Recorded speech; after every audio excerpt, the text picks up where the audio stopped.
Variasi intelijensi peserta didik. Menurut ahli, intelijensi atau kecerdasan adalah kemampuan memecahkan masalah. Kecerdasan adalah kapasitas beradaptasi dan belajar dari pengalaman. Kecerdasan mencakup kreativitas dan keterampilan interpersonal. Kecerdasan tidak dapat diukur secara langsung. Caranya adalah dengan mempelajari dan membandingkan tindakan cerdas yang dilakukan orang. Tes kecerdasan individu yang pertama yaitu tes Binet. Psikolog Alfred Binet merancang metode mengidentifikasi anak-anak yang tidak bisa belajar di sekolah. Tes Binet awal disebut skala 1905 yang terdiri 30 pertanyaan, mulai kemampuan menyentuh telinga hingga kemampuan menggambar desain dari memori dan mendefinisikan konsep abstrak. Tes Binet direvisi Universitas Stanford menjadi tes Stanford Binet dengan memberikan tes pada orang berbagai usia dari latar belakang berbeda. Para peneliti menemukan bahwa skor tes ini mendekati distribusi normal.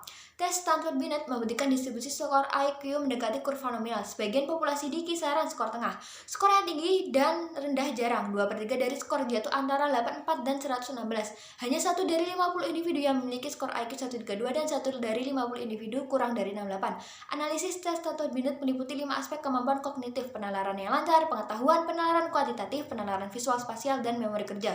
2 aspek kecerdasan yaitu kecerdasan verbal dan kecerdasan nonverbal. Contoh menguji kecerdasan verbal dan nonverbal yaitu anak usia 6 tahun harus bisa mendefinisikan setidaknya 6 kata seperti orange dan amplop, sedangkan nonverbal mengajak jalan melalui labirin. Tes skala Wechsler dikembangkan oleh psikolog David Wechsler. Yang pertama WPPSI 3 menguji anak-anak usia 2 tahun 6 bulan sampai 7 tahun 3 bulan. WISC 4 menguji anak-anak dan remaja usia 6 sampai 16 tahun. WIS 3 untuk orang dewasa. Skala Wechsler tidak hanya memberikan skor IQ keseluruhan dan skor pada subtes, tapi juga menghasilkan beberapa indeks komposit.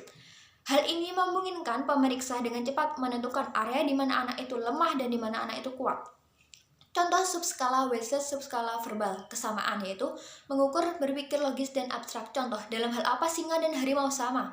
Pemahaman mengukur penilaian individu dan akal sehat. Contoh, apa keuntungan menyimpan uang di bank? Subskala nonverbal desain blok mengukur koordinasi visual dan motorik, kemampuan visual spasial. Contoh, gunakan 4 blok di sebelah kiri untuk menyusun pola di sebelah kanan. Strategi praktik menafsirkan skor tes kecerdasan. Pertama, hindari stereotip yang tidak beralasan dan ekspektasi negatif tentang siswa berdasarkan IQ. Jangan menggunakan tes IQ sebagai karakteristik utama atau satu-satunya kompetensi. Berhati-hatilah dalam menafsirkan kebermaknaan skor IQ secara keseluruhan.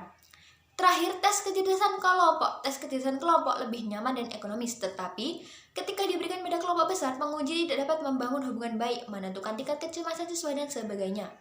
Maka tes kecerdasan kelompok harus selalu dilengkapi dengan informasi lain tentang kemampuan siswa. Terima kasih.